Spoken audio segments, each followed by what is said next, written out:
Irmãos, vamos abrir as nossas Bíblias na carta aos Romanos. Carta de Paulo aos Romanos, capítulo 1. O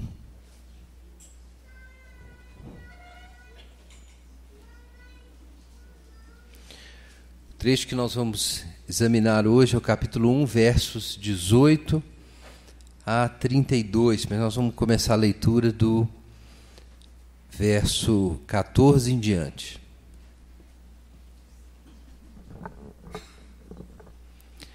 Romanos, capítulo 1, versos 14 até 32.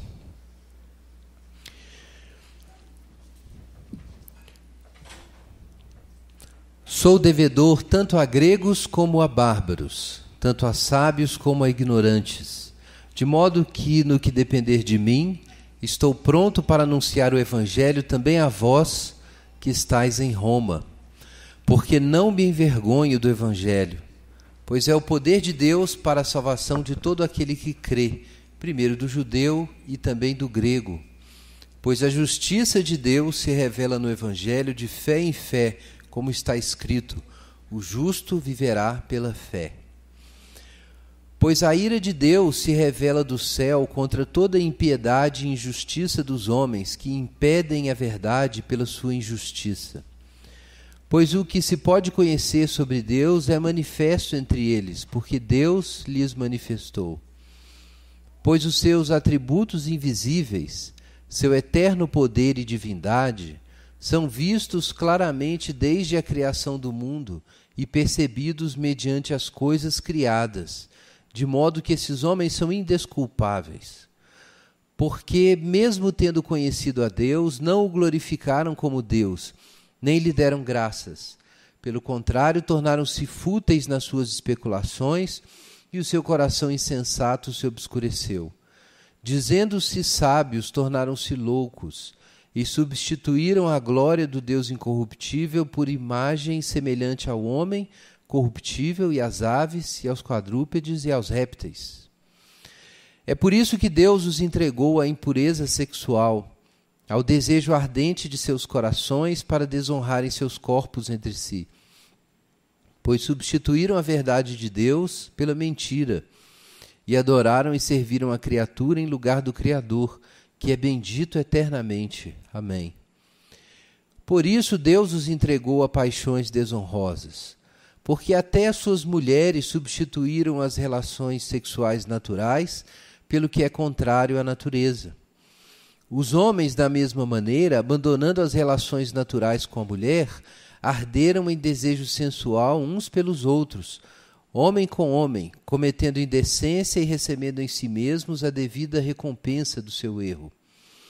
Assim, por haver rejeitado o conhecimento de Deus, foram entregues pelo próprio Deus a uma mentalidade condenável para fazerem coisas que não convêm, cheios de toda forma de injustiça, malícia, cobiça, maldade, inveja, homicídio, discórdia, engano, depravação, sendo intrometidos, caluniadores, inimigos de Deus, insolentes, orgulhosos, arrogantes, inventores de males, desobedientes aos pais, insensatos, indignos de confiança, sem afeto natural, sem misericórdia, os quais, conhecendo bem o decreto de Deus, que declara dignos de morte os que praticam essas coisas, não somente as fazem, mas também aprovam os que as praticam.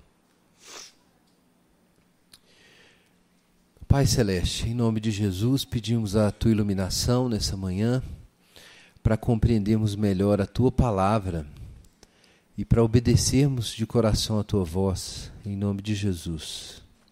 Amém. Então, irmãos, estamos na nossa segunda mensagem, ainda no comecinho da nossa reflexão sobre Romanos. E na semana passada, quero lembrar os irmãos, nós examinamos a introdução da carta. E o que é que Paulo diz sobre os seus planos, o que ele pensava a respeito da igreja de Roma, o que ele queria realizar na igreja de Roma. Ele fala sobre seu interesse de visitar a cidade, pregar o evangelho ali, eventualmente, como a gente vê mais para o final da carta, ser enviado pela igreja de Roma para atingir os bárbaros, né, os espanhóis, e na época era considerado, né, o fim do mundo, né, a Espanha, era onde o mundo acabava.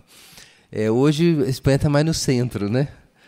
Não está na periferia mais, mas na época era a periferia do mundo. E Paulo diz, olha, eu tenho uma dívida com todo mundo, com sábios, ignorantes, com os romanos, com os civilizados, mas também com os bárbaros.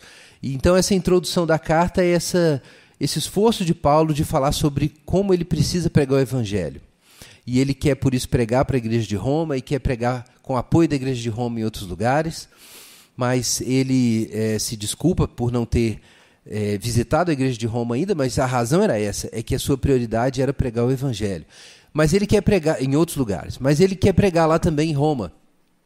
E então ele fala sobre isso, que ele deseja pregar a todos, aos bárbaros também, mas também aos gregos, também ao mundo civilizado da época, o mundo greco-romano, o mundo helenístico. Então esse mundo era chamado de os gregos, de forma bem geral, na época. Mas nós vimos também que Paulo revela algo do seu coração nessa introdução. Ele fala a respeito de como a sua identidade está fundada no Evangelho, e ele não existe senão para isso, para anunciar o Evangelho como apóstolo. Ele fala sobre a sua dívida com todos os homens para pregar o Evangelho, e diante dessa tarefa tão importante, que é pregar o evangelho no centro do mundo, depois de ter anunciado aos bárbaros e ter se preocupado em pregar a todos, então ele diz que não se vergonhe do evangelho.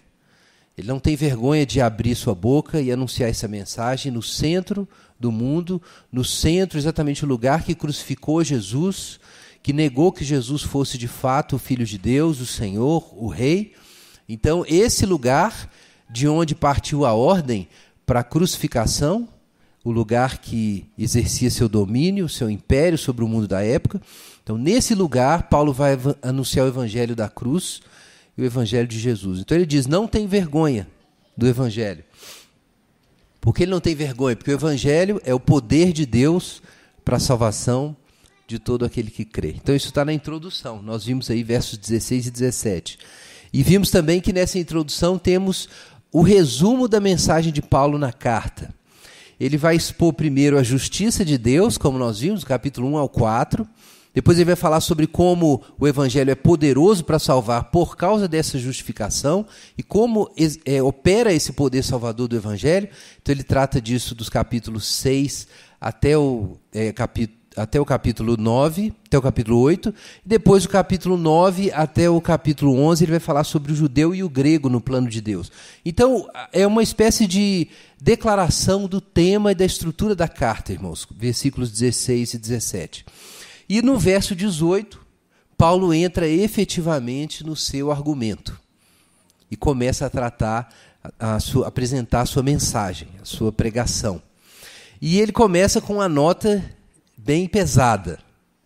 Nós queremos ouvir o evangelho da graça, mas Paulo começa falando, não é sobre a graça, não.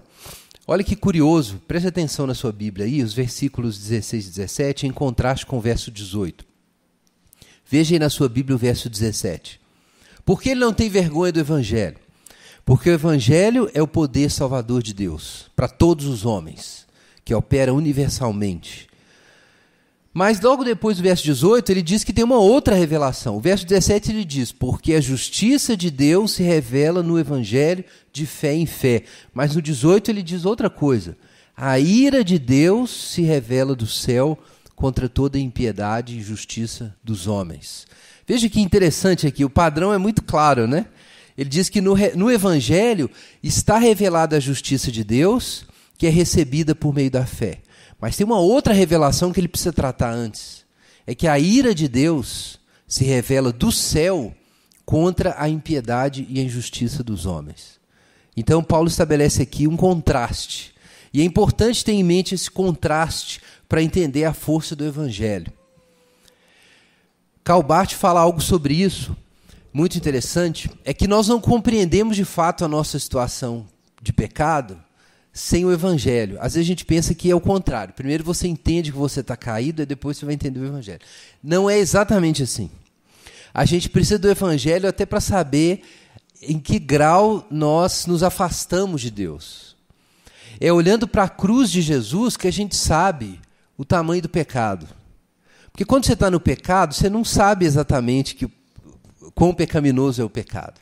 É como estar no escuro. Se você nunca viu a luz, o escuro não tem um nome de escuro para você. Você não sabe a diferença de luz e trevas enquanto você não conhecer a luz. E da mesma forma, você não sabe a sua situação de pecado sem olhar para o Evangelho. Quer dizer, se o Filho de Deus teve que morrer na cruz, então o que eu fiz deve ter sido sério. Você pode fazer essa inferência. E é por isso, inclusive, que na história da doutrina cristã, a doutrina da graça foi formulada antes da doutrina do pecado. Primeiro, a doutrina da graça foi sendo compreendida e, simultaneamente com isso, desenvolveu-se a doutrina da queda, para explicar qual é essa condição terrível do ser humano que só poderia ser remediada pela obra de Cristo. Mas é claro que quando Paulo descreve a situação do homem no pecado, o pano de fundo é a revelação da graça no Evangelho, que é o seu tema principal. E ele vai tratar da metade do capítulo 3 para frente. Mas ele começa aqui falando do pecado. E isso aqui é bem didático, né? Eu não sei quem aqui chegou a evangelizar usando livros como textos como 4 Leis Espirituais ou outros folhetinhos evangélicos. E eles quase sempre começam assim, que o homem está em pecado. E aí depois nós temos a salvação. Se você ler o livro Cristianismo Puro e Simples, de C.S. Lewis. Quantos conhecem esse livro? Cristianismo Puro e Simples. O pessoal é leitor de livros aqui. Então, se você ler esse livro, você vai perceber que ele começa falando que tem uma lei moral e nós não conseguimos cumprir essa lei moral. Isso está logo no começo do argumento de Lewis, depois que ele fala da graça, do Evangelho. Irmãos, isso é exatamente o que está aqui em Romanos. Paulo começa explicando para nós a condição humana para a gente compreender com mais clareza o que o Evangelho significa. Então, existe uma revelação da justiça de Deus no Evangelho, mas existe uma revelação da ira de Deus no céu. E esse é o assunto que a gente vai tratar. A realidade do juízo de Deus. Há, irmãos, um juízo divino contra o homem. Há uma sentença divina contra o homem que é pública, que se revela dos céus. E é importante nós termos esse olhar que Paulo quer que a gente tenha. O Evangelho, eu disse que a gente precisa do Evangelho para compreender a situação de pecado do homem, mas, simultaneamente, você não vai conseguir compreender por que você precisa do Evangelho, sem você também compreender a sua situação de pecado. Então, por isso, a gente precisa das duas revelações. A gente precisa da lei e da graça. A lei para mostrar o pecado e a graça para mostrar a salvação. A gente precisa do verso 17, a justiça salvadora de Deus, e a gente precisa do verso 18, a revelação da ira de Deus. Esses dois conhecimentos são necessários para o conhecimento de Deus, para a comunhão com Deus se realizar. O conhecimento da sua situação de pecado e o conhecimento da graça. Você nunca tem apenas um. Você não conhece a graça sem entender o estado de queda e a ira de Deus. E você também não entende de fato a ira de Deus se você não entender o Evangelho. São dois conhecimentos que vêm juntos, estão associados. E um implica o outro. Então, irmãos, nós temos aqui essa paridade com o verso 18. O verso 17 fala de uma razão para pregar. Por que Paulo não tem vergonha de pregar o Evangelho? Porque existe um poder salvador no Evangelho. Mas tem uma outra razão porque ele não tem medo de pregar o Evangelho. É que o homem está sob a ira de Deus. Então nós não devemos pensar na situação do homem, e como às vezes a gente tem esse sentimento, muita gente já falou isso comigo, e eu já tive esse sentimento, de que o incrédulo está ali feliz da vida, cuidando da vida dele, né? Trabalhando, estudando, cuidando da sua casa, aparentemente não precisa de nada, e de repente você pode se sentir constrangido de ir lá estragar a vida do sujeito e dizer que ele está indo para o inferno. Né? Então isso parece assim, um pouco desagradável. Né? E você pode realmente ficar constrangido de fazer isso. Parece que você está invadindo, né, o espaço dos outros, como se a religião fosse uma questão de opiniões pessoais. Então ele tem as opiniões dele, está cuidando da vida dele, você tem as suas, você tem que atormentar o sujeito com suas ideias. Mas não é disso que o Evangelho trata. O homem está realmente perdido e a ira de Deus está sobre ele. Então Paulo usa dois pois aqui. O versículo 17 e o verso 18. Por que não tem vergonha do Evangelho? Porque no Evangelho está o poder para salvar. E porque os homens não estão bem, eles estão perdidos. Por causa disso, nós não devemos ter vergonha do Evangelho. Não se trata de uma chateação religiosa, de uma imposição doutrinária, mas de uma resposta à realidade das coisas. Como você pode ter vergonha de enfrentar a realidade? A realidade é que existe uma salvação e uma perdição. E na medida em que você reconhecer essa realidade, a coragem para anunciar o Evangelho estará presente. As condições para anunciar o Evangelho estarão presentes. Agora, se você está em dúvida se existe ou não uma condenação, ou se existe ou não uma salvação, realmente você vai ter vergonha do Evangelho. Então é preciso que você consulte isso. Consulte a sua alma a respeito disso. Qual é o status do Evangelho na organização das minhas categorias? Na imagem que eu tenho do que é vida cristã e do que é a vida sem Jesus. Porque se por razões variadas, pode ser até a doutrinação da TV, você começou a achar que a vida sem Deus é boa e que não tem nada errado com ela, então você vai ter vergonha do Evangelho. Para você não ter vergonha do Evangelho, você tem que ver as duas coisas. Que existe um poder salvador no Evangelho, revelado no Evangelho, e que a ira de Deus está revelada também. E como Paulo fala sobre a revelação dessa ira de Deus? Isso é o que a gente vê do verso 19 em diante. Tem um outro pois aí na sua Bíblia. Então ele vai explicar o que ele acabou de dizer, do cabeçalho aí do trecho, que é o verso 18. Então vamos lá, qual é o problema? Aliás, eu preciso ainda extrair dois aspectos aqui do verso 18. Vejam aí.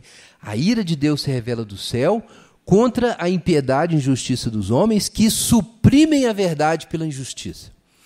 Algumas versões trazem detém a verdade, a revista atualizada detém a verdade. A versão Almeida século XXI traz impedem, eu acho que a NVI traz suprimem.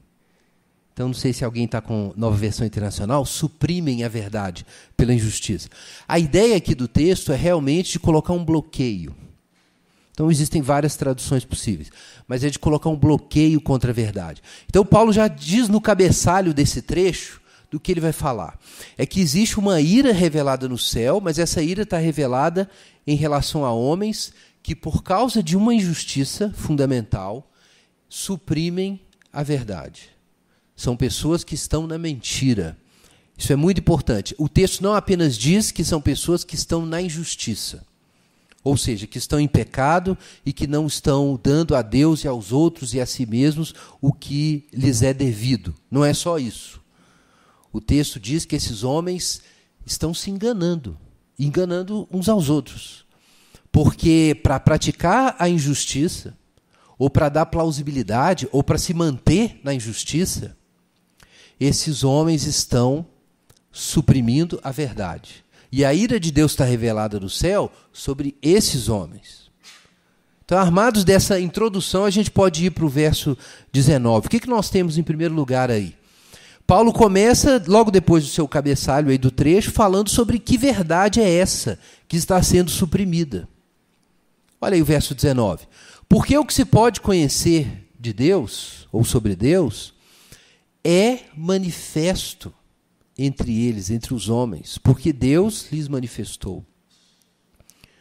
Pois seus atributos invisíveis, seu eterno poder e divindade, são vistos claramente desde a criação do mundo e percebidos por meio das coisas que foram criadas, ou mediante as coisas que foram criadas, de modo que esses homens são indesculpáveis. Então, o que nós temos aqui, irmãos? Paulo diz que há uma revelação de Deus disponível. O que de Deus se pode conhecer está manifesto e pode ser percebido por meio das coisas que foram criadas. Ele é até específico quando ele fala sobre o seu eterno poder e a sua divindade. Então, irmãos, existe uma revelação de Deus e um conhecimento de Deus. Inclusive, o versículo 21 começa dizendo isso. Tendo conhecido a Deus... O versículo 25 diz a mesma coisa. Substituíram a verdade de Deus. Lembre-se que o termo verdade aparece no verso 18. Então parece que existe uma verdade sobre Deus. Um conhecimento de Deus. Segundo o apóstolo, esse conhecimento é mediado pela criação. Para usar a linguagem do Roger Scruton, de algum modo a face de Deus aparece na criação. Não é a criação, mas se mostra nela. E os homens têm esse conhecimento. Isso pode parecer estranho, mas é o que Paulo diz.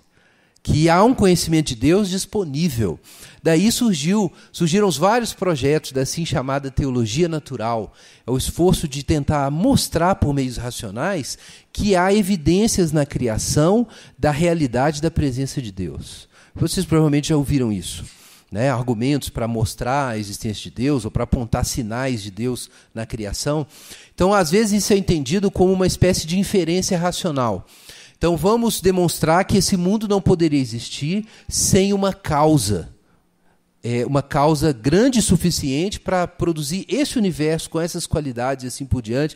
E aí você pode tentar fazer uma inferência filosófica, como o William Lane Craig faz, para mostrar a existência de Deus.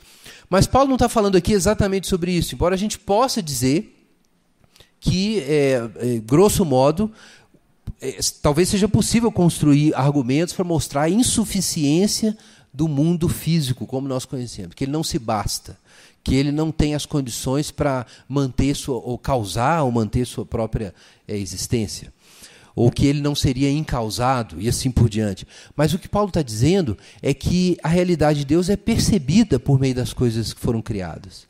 E o termo aqui, percebido, tem a ideia de uma coisa quase intuitiva, de você notar alguma coisa. Não é exatamente uma inferência racional.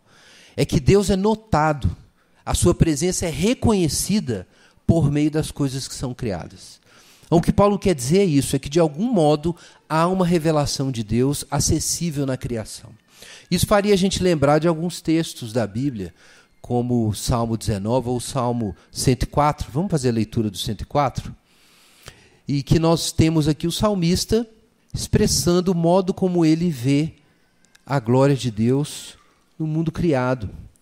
Então, olha como que o salmista enxerga o mundo.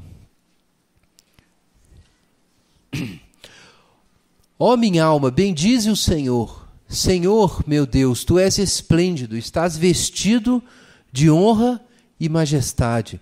Tu que te cobres de luz como um manto e estendes os céus como uma cortina. És tu que pões os vigamentos da tua morada nas águas e fazes das nuvens o teu carro e andas nas asas do vento e fazes teus mensageiros como vento e teus servos como fogo abrasador. Vejam que interessante. Aqui os poderes da criação são anunciados de forma poética pelo salmista, não exatamente como o próprio Deus, mas como se fossem coisas que Deus usa ou com as quais ele se veste. Então Deus está vestido de luz.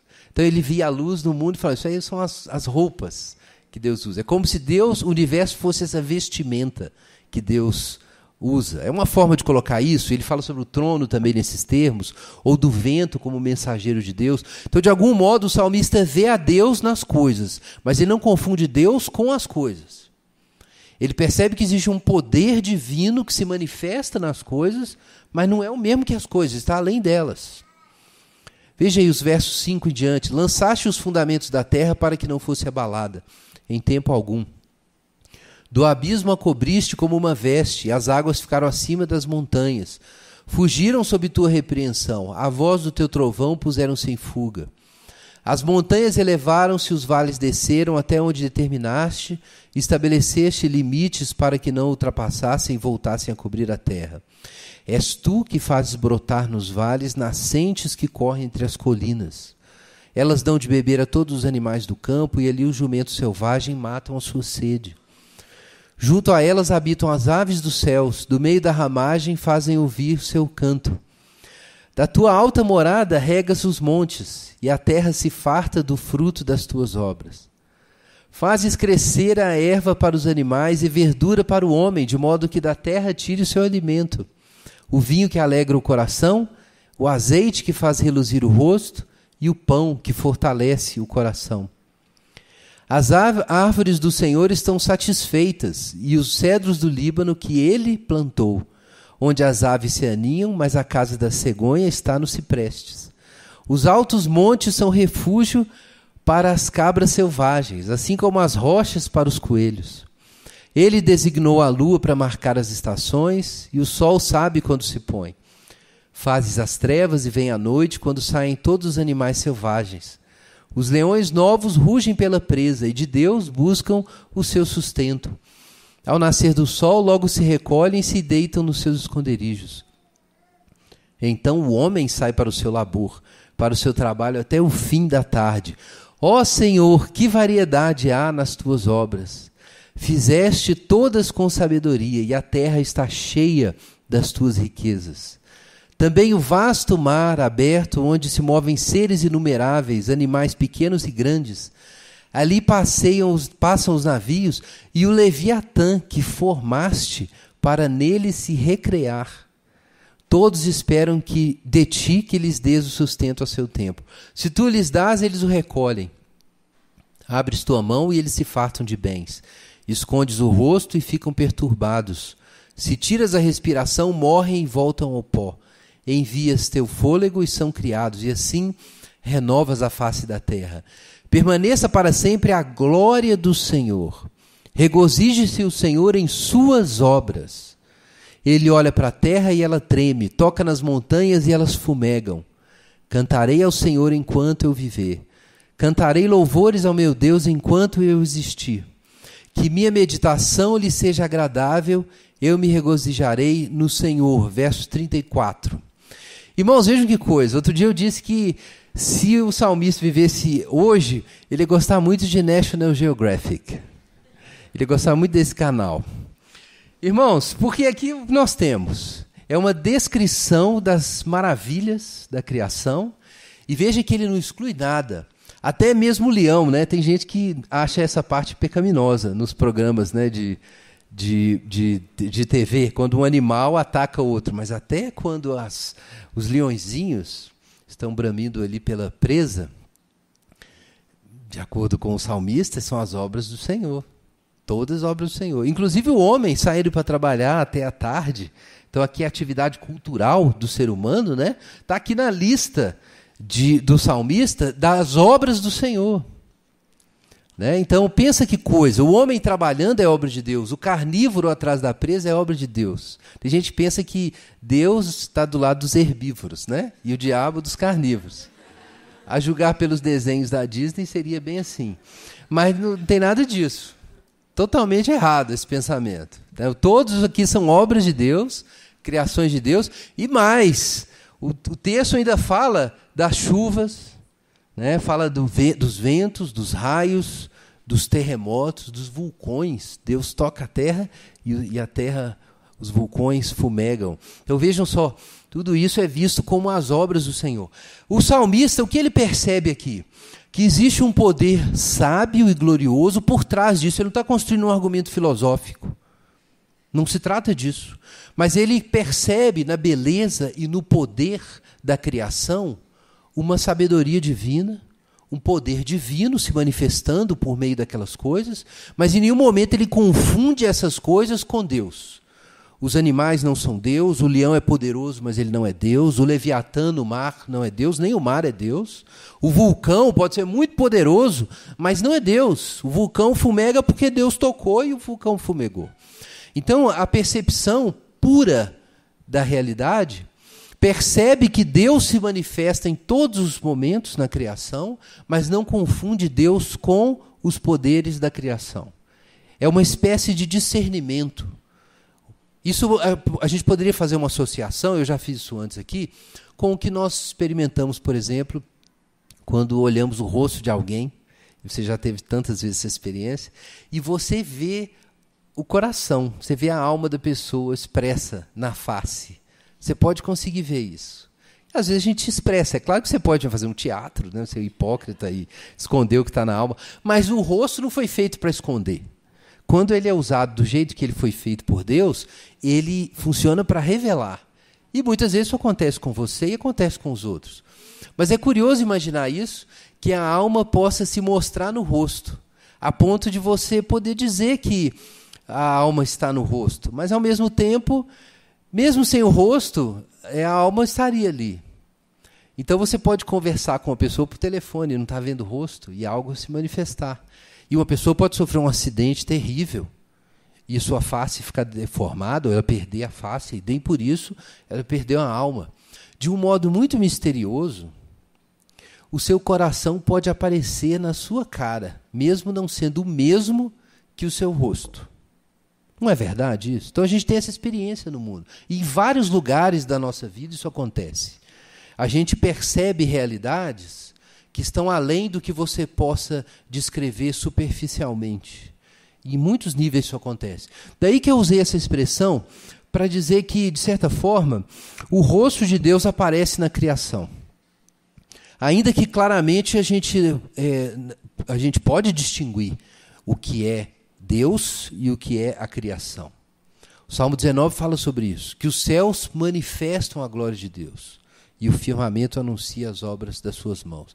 Mas isso é feito sem nenhum som, de forma silenciosa. Agora, essa revelação não vai ser percebida sem a gratidão e o louvor. É interessante observar que no Salmo 104, o reconhecimento de quem Deus está associado com o louvor a Deus pela beleza das suas obras e com a gratidão a Deus pelo suprimento das necessidades da criatura e dos homens. Então o salmista diz muito claramente, porque eu tenho pão, porque eu tenho vinho para alegrar o coração, porque eu tenho azeite para passar no rosto, porque Deus me deu essas coisas. É muito claro aqui no versículo 15, no Salmo 104. Daí, depois de todo esse louvor pelas obras de Deus na criação, a palavra de juízo no último versículo do Salmo. Sejam eliminados da terra os pecadores e não subsistam mais os ímpios. Ó minha alma, bendize o Senhor, louvai ao Senhor. Então o que o salmista está dizendo? Diante da glória divina que se manifesta nas belezas da criação, no suprimento das nossas necessidades, no fato da gente estar vivo, a gente ter o ar para comer, para respirar, o vinho para beber, o pão para comer, o fato de nós termos todas essas coisas e o poder de Deus na criação, se isso não move ao louvor e ao culto verdadeiro, e o sujeito se dobra diante de ídolos, então que venha sobre eles o juízo. É isso que o salmista diz. O que o salmista está falando, irmãos, é exatamente o que Paulo está falando aqui no nosso trecho de Romanos. Que existe uma manifestação do poder de Deus na criação, dos atributos divinos na criação. Então, na criação existe beleza, existe ordem. E por meio dessas coisas a gente toca uma realidade divina. Ao mesmo tempo, essa beleza nunca se esgota nas criaturas, a ordem divina nunca se esgota na vontade ou no poder particular dos entes criados. Existe uma transcendência presente, manifesta na criação, que claramente não pode ser percebida sem a criação, mas ao mesmo tempo não se identifica com ela. Então é disso que o salmista está falando e disso que o apóstolo Paulo está falando. Eu fui muito influenciado, minha vida toda, mas assim, mais recentemente, por esse ensino que veio por meio do C.S. Lewis, mas outros autores tratam a respeito disso, de como existem sinais de bondade na criação e na vida humana, sinais de beleza e sinais de racionalidade, que apontam para além da natureza criada. Recentemente, um autor, um filósofo americano chamado Thomas Nagel, escreveu um livro chamado Deus e a Mente e o Cosmos. Eu já citei isso aqui em outra ocasião, né? Mind and Cosmos. E o Nagel ele chega a uma conclusão muito interessante, observando o mundo. Não é cristão, é um filósofo ateísta. O livro dele foi publicado pela editora da Universidade de Oxford, tem 3 anos. E ele deixou muito irritada a comunidade filosófica e mais secularizada, ateísta, porque ele admitiu nesse livro que a ordem presente no universo realmente não pode ser explicada apenas pelas propriedades físicas da matéria. Não dá para explicar essa ordem e, particularmente, não dá para explicar a mente, que é essa nossa capacidade de transcender condicionamentos meramente psíquicos ou sociais ou biológicos para desenvolver um raciocínio livre, controlado unicamente ou submetido unicamente às regras da lógica e às regularidades da ordem natural, para explicar como é que o mundo funciona. Então, essa experiência da mente, que é uma experiência de transcendência e que nos dá a capacidade de entender a ordem do mundo também como uma ordem que não procede meramente da matéria, mas que é imposta à matéria, ele falou que isso é um mistério que definitivamente o naturalismo filosófico, que é essa forma de pensamento que tenta explicar o mundo sem Deus, não dá conta. Então, ele admitiu isso, depois de muito lutar com o assunto, porque ele é um filósofo da mente, ele admitiu isso publicamente. Olha, não tem jeito, mas também a gente não pode crer em Deus. Ele diz. Então vamos tentar criar uma outra imagem do universo, uma imagem que a gente afirme que, de algum modo, a mente ou a razão, ou essa ordem, que não pode ser reduzida à matéria, sempre existiu, assim como a própria matéria. Então ele tenta propor uma outra filosofia que bebe um pouco do platonismo, né, do pensamento grego antigo, mas o que é interessante observar, e é por isso que eu chamei essa questão filosófica aí para a superfície, é que existe sim no mundo, existem no mundo sinais de transcendência. O mundo não é a questão do mundo, do mal que existe no mundo, dos desastres, ou de por que o mundo tem a estrutura que ele tem, isso não é um problema apenas para quem crê em Deus. O mundo como é hoje é um mistério para todo mundo, e é um mistério para um incrédulo. É um mistério que um mundo que supostamente não tem sentido, porque Deus não existe, apresente ordem, apresente transcendência, liberdade. É um mistério que exista a mente, é um mistério que exista a beleza, é um mistério que exista o bem moral, que é alguma coisa que vai além do mero altruísmo animal. Esses mistérios estão aí. E é disso, na verdade, que o Paulo está dizendo. Calvino dizia que esse sentido espiritual que todo homem tem, ainda que esteja reprimido, é a semente de toda religião. É uma percepção de que existe transcendência, de que um poder que vai além da natureza se mostra na natureza. E se você presta atenção, você percebe isso. E essa é a razão porque os homens criam religiões. Por isso Calvino chamava isso de a semente da religião. É o sentido de Deus, os sensus divinitatis. Há um sentido de Deus. E esse sentido pode se expressar na crença em um Deus pessoal ou não. Ele pode se expressar na tentativa de atribuir, de dar atributos divinos ou de comunicar esses atributos divinos às próprias coisas criadas.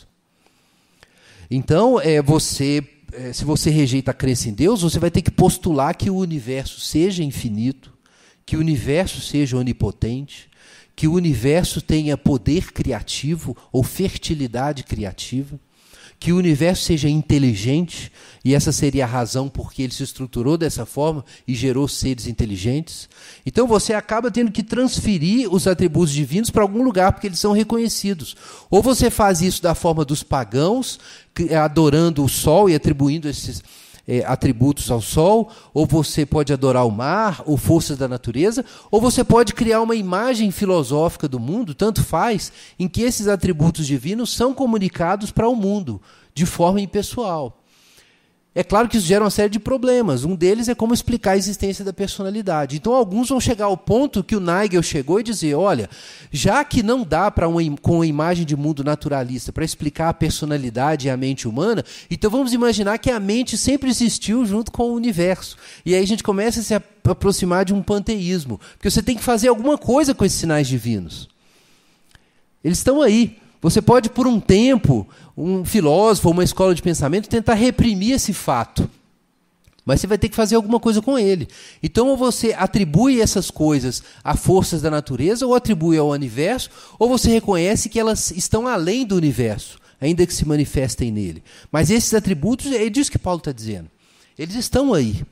Eles são percebidos desde o princípio do mundo, né? Por meio das coisas que foram criadas. Agora, o Paulo diz que, então, os homens não têm como ignorar esses sinais divinos. O que eles fazem com esses sinais? Então, aí nós temos o verso 21 em diante. Veja na sua Bíblia. O final do verso 20 diz que eles são indesculpáveis, porque eles reconhecem esses sinais divinos, mas o que eles fazem com eles? Verso 21 em diante. Tendo conhecido a Deus, ou tendo conhecimento de Deus, não o glorificaram como Deus, nem lhe deram graças. Pelo contrário, tornaram-se fúteis nas suas especulações e o seu coração insensato se obscureceu. Dizendo-se sábios, tornaram-se loucos e mudaram a glória do Deus incorruptível por imagem semelhante ao homem corruptível, às aves, aos quadrúpedes e aos répteis. Então aqui nós entendemos melhor o que é essa injustiça que suprime a verdade. Então Paulo diz, olha, há uma verdade, é que os sinais divinos estão na criação. Eles são percebidos por meio das coisas que foram criadas. Bom, mas o que os homens fazem com isso? Transmitem esses sinais divinos ou identificam esses sinais divinos com forças criadas. Então isso, irmãos, é a idolatria. O que é idolatria? É você não perceber a transparência do mundo, ou não aceitar a transparência do mundo. Então, ao invés de você perceber a Deus por meio das coisas, se revelando nas coisas, você identifica esses sinais divinos com as próprias coisas. É como se você visse um vitral numa igreja, e você pensasse que as luzes que fazem o vitral resplandecer saem do próprio vitral, e não de uma fonte além dele. Então, essa confusão do sol que ilumina a nossa casa, com as janelas através das quais a sua luz passa, é a idolatria. É isso que Paulo está dizendo que é a idolatria. Você vê as belezas do mundo e você se prostra diante das belezas do mundo. Você vê um sinal de justiça ou de bem e você se prostra diante dele. Ou uma força da natureza. Os gregos, com os deuses olímpicos, estavam adorando princípios da cultura. Eram os deuses que davam significado para a polis, para a cidade.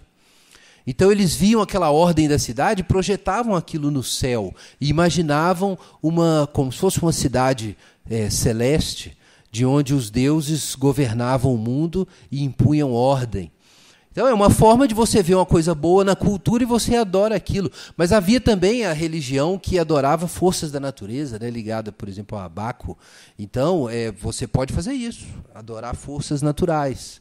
Você pode adorar a matéria, pode adorar a racionalidade, ou pode fazer uma coisa como adorar as árvores no modo pagão, mais, né, clássico, e adorar árvores, por exemplo, ou seres vivos. Mas no final o que está acontecendo? Existe algo muito belo, muito significativo, poderoso que você contempla, e você decide que aquilo é uma fonte autônoma de significado, ao invés de ser um meio de revelação de Deus. E isso é, irmãos, a idolatria. Agora vejam que situação, né? Porque a idolatria está baseada numa coisa boa. Como é que nós vamos adorar o poder de Deus se não reconhecendo esse poder nas coisas criadas? Por exemplo, como o salmista diz, no terremoto e no vulcão. Isso pode parecer meio pagão, irmãos, mas não é. O salmista realmente olha o vulcão e fala, gente, olha, Deus tocou o dedo e teve um vulcão.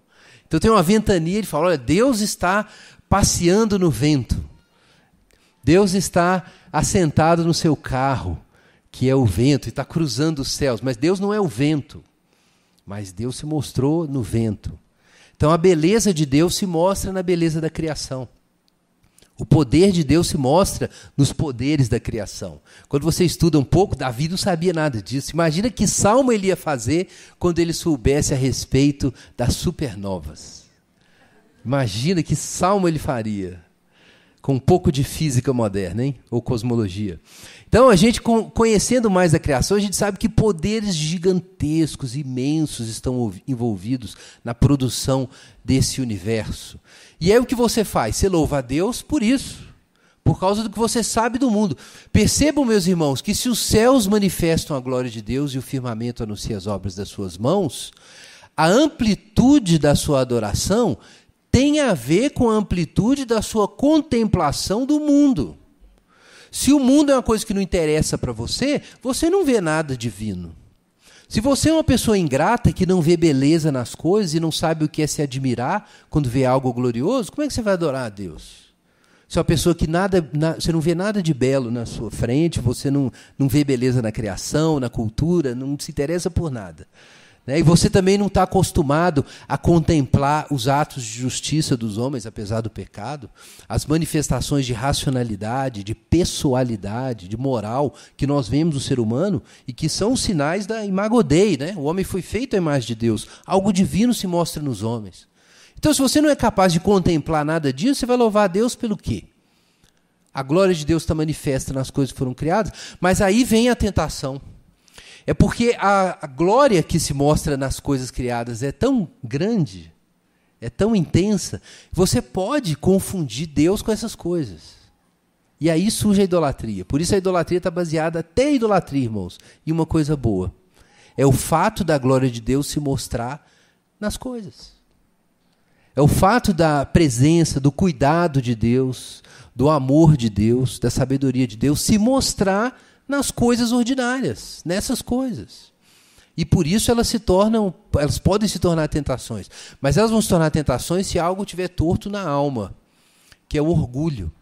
E aí nós temos um outro aspecto importante do texto. O texto diz que os homens não deram graças a Deus e não glorificaram a Deus. Ou seja, não viram essas coisas como meios da adoração, mas como objetos de adoração.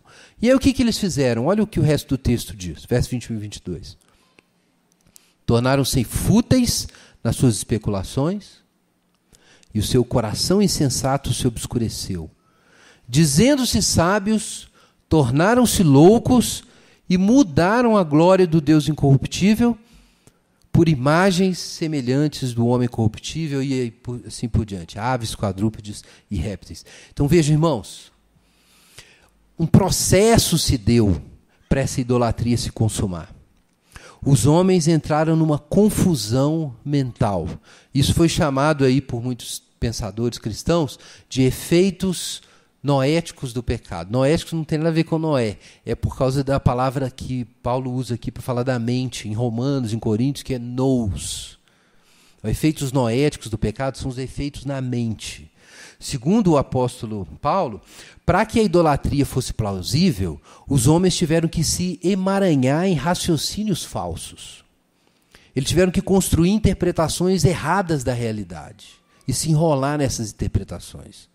Mas vejam que, nesse processo, eles pensavam que se tornavam o quê? Sábios. Pensando-se sábios, tornaram-se loucos. Inculcando-se sábios, tornaram-se loucos. Então, aqui nós temos o orgulho junto com a incredulidade. Eles perderam a fé no Deus verdadeiro e colocaram a fé em deuses falsos. Mas eles fizeram isso porque confiaram no seu próprio entendimento. Porque acharam que a sua própria sabedoria seria adequada para dar a eles identidade, significado, que é a razão por que os homens constroem ídolos, né? Se você ler aí o Salmo 106, por exemplo, ou segundo Reis capítulo 17, ou Jeremias 2, você vai descobrir isso. Que o paradigma da idolatria no Antigo Testamento era o culto ao bezerro de ouro, que começou lá em Êxodo 32. E quando esses outros autores bíblicos vão citar esse momento, eles dizem claramente, o Salmo 106 diz isso, que os homens trocaram a glória de Deus pela imagem do boi que come capim. Trocaram a glória de Deus pela imagem do boi. O que é isso? É um ato de autoconstituição. Ao invés de você olhar para a imagem de Deus para dizer quem você é e para dar sentido para a sua vida, você vai buscar imagem e significado olhando para o bezerro de ouro. Isso é um ato de submissão? Sem dúvida, porque você tem que se prostrar diante do bezerro de ouro. Mas qual é a verdadeira raiz disso? É que construindo o seu próprio Deus, o que você está dizendo com isso é que ao invés de Deus dizer quem você é, você vai dizer quem você é. O que é o ídolo, senão uma fabricação sua? De acordo com Isaías, idolatria é isso. O homem pega um pedaço de madeira, faz os seus móveis, faz a sua casa, usa uma parte da madeira para cozinhar a sua comida, e com a outra parte da madeira ele faz uma imagem e se prostra diante dela. Mas ele está se prostrando diante do que ele fez. Então esse é o orgulho por trás da idolatria. A gente quer fazer ídolos porque a gente não quer se submeter a Deus e tratar Deus como fonte da nossa identidade. A gente quer construir a nossa identidade. E a gente faz isso de forma enviesada, construindo uma imagem, criando o nosso próprio Deus. O objetivo da criação do nosso próprio Deus é que a gente tenha autonomia, que nós nos tornemos responsáveis por nós mesmos, ao invés de Deus se responsabilizar por nós. Só que no ato de construir o seu próprio Deus, supostamente para ser livre, você se torna escravo de uma criatura, de uma coisa menor do que você, que é a divindade que você mesmo inventou. Então, na busca orgulhosa, soberba pela liberdade, você acaba virando um escravo. Porque se você servir a qualquer ser menor do que você mesmo, você só pode se tornar um escravo. Irmãos, então essa é a idolatria, esse é o fundo aqui por trás de Paulo, quando ele fala sobre o homem deixar a glória de Deus. Isso é o Salmo 106. Abandonar a glória de Deus e buscar essas criaturas. Isso é o fundo do Antigo Testamento. Então, os homens, por orgulho, por soberba, desejando gerir sua própria existência, construir a sua própria identidade, dar um sentido para a sua vida, eles fazem esses ídolos e acreditam nesses ídolos. E aí a mente é corrompida no processo. Então o que nós temos aqui? A vontade foi corrompida por orgulho e a mente foi corrompida pela incredulidade. E qual é o resultado disso? Deus entrega aos homens, verso 24, veja aí na sua Bíblia, à impureza sexual, ao desejo ardente de seus corações, para desonrarem seus corpos entre si. Vejam qual é o resultado, então, do pecado. É a concupiscência. Algumas versões trazem assim, né, o verso 24. Deus os entregou à concupiscência do seu coração. Então vejam a ordem aqui, irmãos. Por ingratidão, você não adora o Deus verdadeiro e você decide que vai ser autônomo. Essa é a raiz, né, da verdade da idolatria. Quando você não quer agradecer a uma pessoa de jeito nenhum, geralmente é por orgulho. Porque você não quer admitir que você depende dela. Então Paulo é muito claro aqui. Os homens não glorificaram a Deus, nem lhe deram graças, antes inculcaram-se por sábios e tornaram-se loucos, né, adorando seus deuses. Então qual é a raiz da coisa? O orgulho, o desejo de gerir a própria existência. Eu não quero ter que agradecer a um Deus, adorar um Deus, depender de um Deus. Eu quero cuidar da minha vida. Mas o que eu tenho que fazer alguma coisa com os atributos divinos. Então eu crio um outro Deus que eu supostamente possa controlar. Então, o orgulho produz a incredulidade e da incredulidade vem a concupiscência. Irmãos, isso desde a antiguidade é considerado a essência do pecado. São esses três: orgulho, incredulidade e concupiscência. O orgulho atinge o âmago da vontade e gera uma falta de vontade, um desgosto de adorar a Deus, de servir a Deus, de crer em Deus. Então, essa é a corrupção fundamental, o orgulho. Junto com o orgulho vem a incredulidade, que é uma incapacidade de crer e de ver o próprio Deus. E aí a gente começa a entender o que está acontecendo. Se Deus está revelado na criação, por que os homens não adoram? Porque a sua mente está corrompida pela incredulidade. Sabe aquela experiência que você já teve? Todo mundo tem. De que você custou a perceber um erro seu que todo mundo já tinha visto? E a certa altura da sua vida você fala assim, gente, eu acho que eu estou errado mesmo. Aí quando você olha em volta, todo mundo já tinha visto. Todo mundo já teve essa experiência de auto-engano, né? E depois de ficar público, de repente. Não é que ficou público, já era público. Só você que não sabia. Essa experiência, irmãos, pense que isso que acontece nos nossos relacionamentos acontece em relação a Deus. Por que existe o ateísmo? Por isso. Porque a incredulidade corrompeu a tal ponto a percepção dos homens que eles não conseguem mais reconhecer a realidade de Deus. O homem não crê em Deus não é por falta de provas, é por falta de vontade. Falta de vontade. Quem fala muito sobre isso é o Pascal, né? Pascal que escreveu, já citei isso mais de uma vez, que existem sinais divinos suficientes no mundo para que os homens que querem creiam. Mas esses sinais estão dispostos no mundo de tal forma que, se um homem não quiser crer de jeito nenhum, ele vai achar que está justificado na sua incredulidade. Então, de algum modo, o homem recusa o conhecimento disponível de Deus, coloca suas próprias condições e, por isso, não consegue perceber a Deus. Então, nós temos o orgulho, a incredulidade e a concupiscência.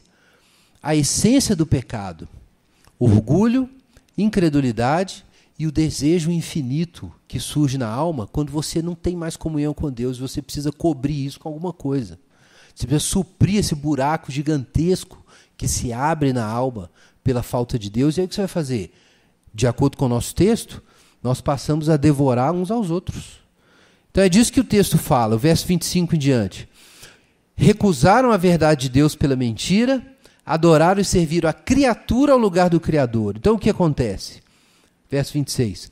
Por isso Deus os entregou a paixões desonrosas.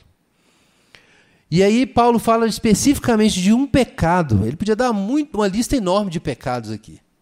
Aliás, ele dá uma lista enorme ali embaixo. Mas de qual pecado o apóstolo Paulo fala, irmãos? Justamente daquele que a gente não quer falar hoje, porque dá tanto problema, né? De qual pecado Paulo fala? Da homossexualidade, a prática homossexual. As mulheres substituíram as relações sexuais naturais pelo que é contrário à natureza, e os homens, da mesma maneira, abandonando as relações naturais com a mulher, arderam em desejo sensual uns com os outros, homens com homens, cometendo indecência e recebendo em si mesmos a devida punição do seu erro. Então vejam só, Paulo toma esse pecado em particular e diz, olha, isso é um sinal de que o homem está entregue a si mesmo. Ele usa aqui, é interessante, a linguagem da natureza. Ele diz que os homens fazem coisas contrárias à natureza. Então, o que Paulo apresenta aqui é que existe uma realidade, gente. Nessa realidade, que é o mundo real, como Deus fez, os homens sabem que Deus está presente e sabem como devem se relacionar uns com os outros.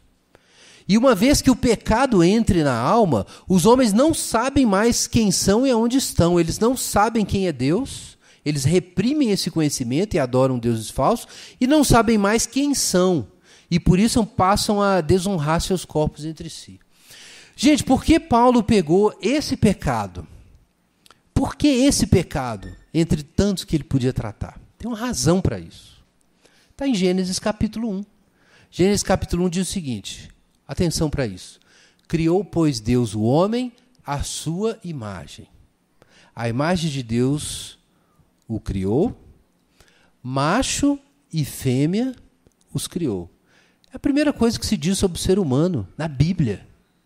É a primeira coisa. É que esse homem foi feito à imagem de Deus e que existe uma diversidade na unidade do que é o homem, Adão. E essa diversidade se mostra na masculinidade e na feminilidade. Está lá em Gênesis 1, não tem nada a ver com a cultura moderna, né? Perseguição dos crentes contra os homoafetivos, nada disso. É a imagem revelada nas Escrituras de mundo. Então, o que acontece? Paulo está fazendo um midrash aqui. Ele está dizendo o seguinte, quando os homens se esqueceram de quem Deus é, eles se esqueceram de quem eles eram. É isso que Paulo está dizendo. Quando os homens deixaram de adorar o Deus verdadeiro, eles perderam a imago Dei. Se eles perdem a imago Dei, que é o que os constitui, eles não sabem mais como se relacionar. Eles não sabem mais tratar uns aos outros como deveriam tratar. E a primeira coisa que eles fazem, e Paulo usa isso como ilustração, e mostra muito bem isso, é o que Paulo está dizendo, é que eles não sabem mais o que é ser homem e o que é ser mulher. Não é só isso que os homens não sabem.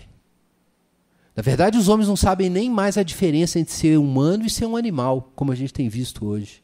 Tem uma série de percepções morais que os homens perdem, e Paulo trata aqui depois. Mas ele começa com essa, porque essa é muito radical, porque isso constitui a comunidade humana. Porque, de fato, nenhum ser humano nasce se não tiver um macho e uma fêmea, irmãos. Isso é uma coisa meio óbvia, é a base natural, apesar da gente ter uma ênfase hoje na cultura, de tentar se fazer uma clivagem entre as bases naturais e biológicas da natureza e do comportamento humano e a atividade cultural, o elemento de construção cultural do que nós somos como seres humanos. É claro que nós somos, em parte, determinados naturalmente e, em parte, culturalmente construídos. Ninguém vai discutir isso. Mas a tendência na nossa cultura hoje é de supervalorizar o elemento construtivo da nossa identidade. Daí que, por exemplo, quando se fala de gênero, você não pode nem falar a palavra biologia, que é heresia hoje. Apesar de Darwin, de tudo, a ciência moderna, ninguém quer saber mais. Se você usar a palavra biologia na hora de conversar sobre gênero, você é um retrógrado. O que é, obviamente, um absurdo. Aí eu concordo com Darwin, nós somos animais igual a qualquer outro bicho também. E a gente tem a nossa base biológica. E querer discutir gênero sem pensar sobre isso, o pessoal está viajando. Mas isso é um assunto. Recusou a glória de Deus, deixou de honrar a Deus como Criador de todas as coisas. Sabe o que vai acontecer com você? Que foi feito a imagem de Deus? Você desprezou a imagem de Deus lá no céu. Então agora você vai desprezar a imagem de Deus em você mesmo.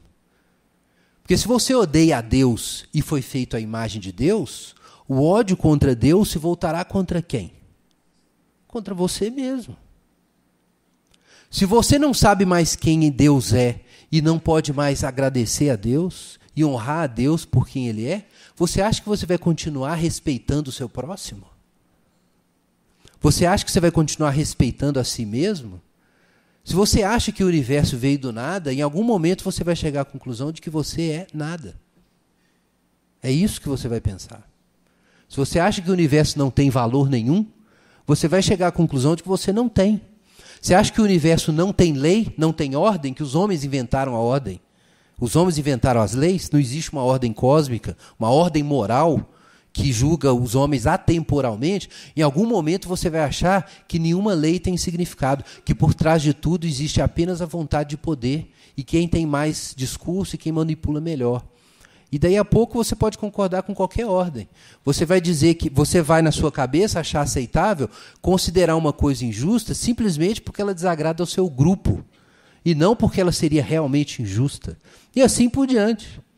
Então, a imagem que você constrói da divindade, isso vai vir sobre você. E se você desonrou a Deus, identificando a Deus com animais, você vai se desonrar. Vai constituir quem você é a partir dessa visão distorcida da divindade. E você será diminuído. E é isso que Paulo está falando. Os homens não honraram a Deus. Então o que eles estão fazendo agora? Desonrando uns aos outros. Desonrando uns aos outros, usando seus corpos como coisas. Usando com outras finalidades que não são frutíferas, não são as finalidades que Deus estabeleceu. E daí vem o resto da lista do pecado. Veja o verso 28 em diante. Aqui basta ler essa lista, não precisa muita explicação. Por haverem rejeitado o conhecimento de Deus, é a terceira vez que Paulo diz isso. Foram entregues pelo próprio Deus a uma mentalidade condenável para fazerem coisas que não convêm, cheios de toda forma de injustiça, malícia, cobiça, maldade, inveja, homicídio. O que são essas coisas, irmãos? Discórdia, engano, depravação. Tudo isso são coisas que nós fazemos contra nós mesmos e uns contra os outros. Então Paulo está dizendo, contemple a raça humana. Desde Caim e Abel, o que é isso que nós estamos fazendo uns com os outros? Por que nós estamos em guerra uns contra os outros? É porque a nossa religião é uma religião de guerra. Porque os nossos ídolos nos colocam em contradição uns com os outros e conosco mesmos. Então, ali segue o texto. Sendo intrometidos, caluniadores, inimigos de Deus, insolentes, orgulhosos, arrogantes, inventores de males, desobedientes aos pais, insensatos, indignos de confiança, sem afeto natural, sem misericórdia. Né? Talvez você olhe essa lista, não, eu não sou isso tudo. De fato, isso aqui é o capeta, né, irmãos?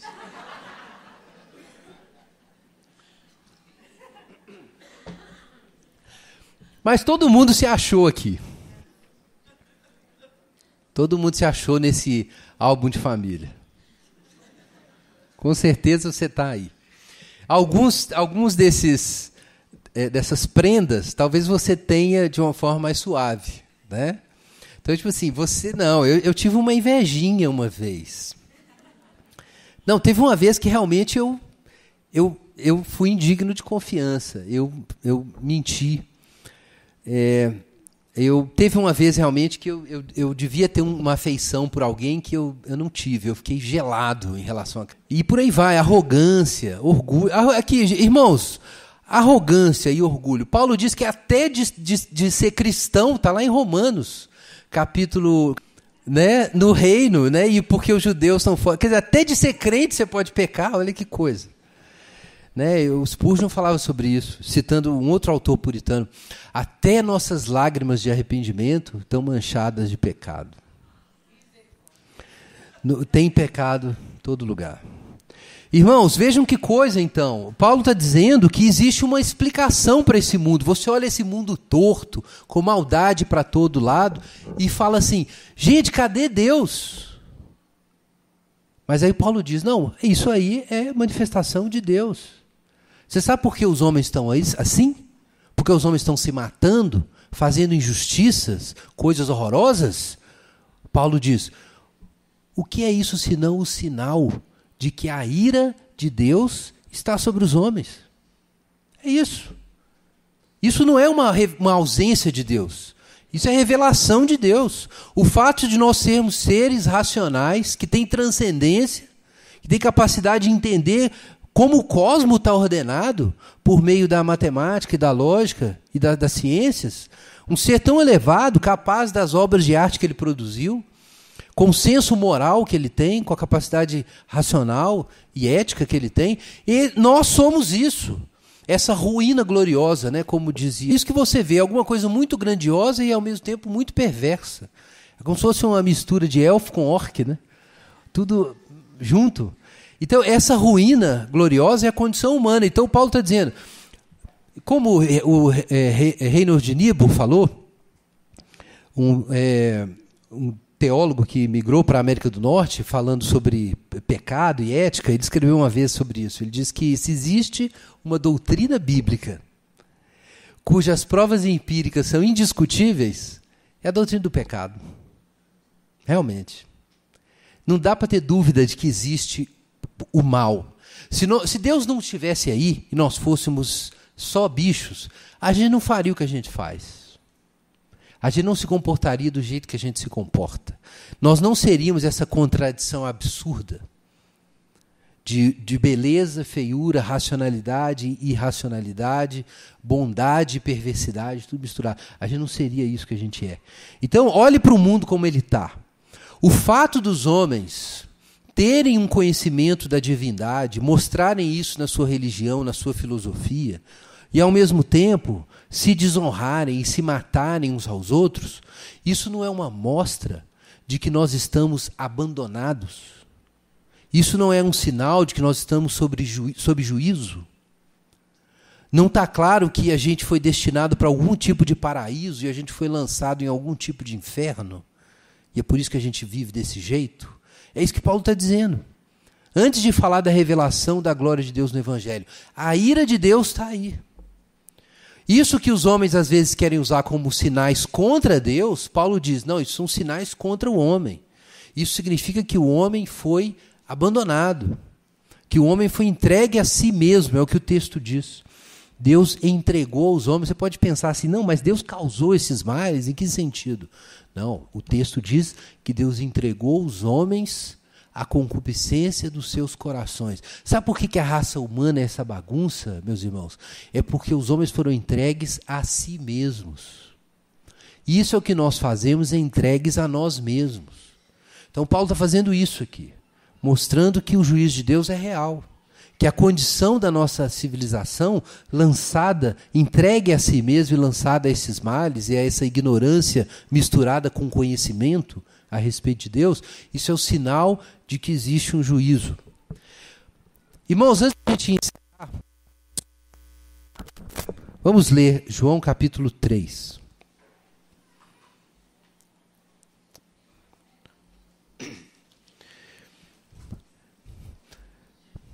A nota desse texto que a gente leu é uma nota triste, mas a gente tem que se lembrar e nós vamos encerrar a nossa mensagem, vamos para a ceia agora. Mas a gente tem que se lembrar do que a Bíblia diz sobre a história toda. Verso 17, João 3,17. 16, perdão. Deus tanto amou o mundo que deu o seu Filho unigênito, para que todo aquele que nele crê não pereça, mas tenha a vida eterna. Pois Deus enviou o seu Filho ao mundo não para que julgasse o mundo, mas para que o mundo fosse salvo por ele. Quem nele crê não é condenado, mas quem não crê, atenção irmãos, já está condenado. Já está condenado, porque não crê no nome do Filho unigênito de Deus. A condição do homem, irmãos, é que o juízo já está em execução. O homem já está condenado. Jesus não veio para condenar o mundo. Não é como se todos fossem inocentes e Jesus se manifesta e agora quem crê em Jesus vai para o céu e quem não crê em Jesus vai para o inferno. O mundo está condenado. Sem Jesus, o mundo está condenado. E essa condenação está evidente. Não é necessário nem a Bíblia para saber disso. Essa condenação está evidente na contradição humana. É isso que o apóstolo Paulo nos disse. Mas existe saída. Capítulo 3, versículo 35. O Pai ama o Filho e entregou todas as coisas nas suas mãos. Quem crê no Filho tem a vida eterna, mas quem se mantém em desobediência ao Filho não verá a vida, mas sobre ele permanece a ira de Deus. Então a questão da ira de Deus, irmãos, não é que ela, tão somente que ela virá ou pode vir. A ira de Deus já está sobre os homens. E Jesus é o único caminho para se livrar dessa ira de Deus que já está revelada. Vamos orar.